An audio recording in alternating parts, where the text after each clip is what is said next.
Hey everyone, today I'm going to show you how to turn Chrome's audio icon on a tab into a mute button. So let's get started with this quick tutorial. First, open your Google Chrome browser on your computer. Once Chrome is running, navigate to any website that plays video or audio content.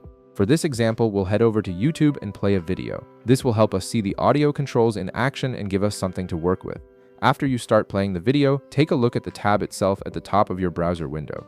You'll notice a small audio icon appears on the tab, indicating that sound is currently playing from that page. This visual indicator is helpful for identifying which tabs are producing audio, especially when you have multiple tabs open at once. Now here's the key step to control that audio. Look at your browser's address bar where the URL is displayed. You'll see a small icon that looks like a circle with a line through it. This is the Site Settings icon, and it gives you quick access to various permissions and controls for the current website. Go ahead and click on this icon to open the Site Settings menu. Once you click the Site Settings icon, a small pop-up menu will appear with several options related to the website's permissions and behavior. In this menu, look for an option labeled Sound. You'll see a toggle button right next to it. This toggle controls whether the website is allowed to play audio or not. Click the toggle button to turn it off, and you'll immediately mute all sound coming from that specific tab. And that's it.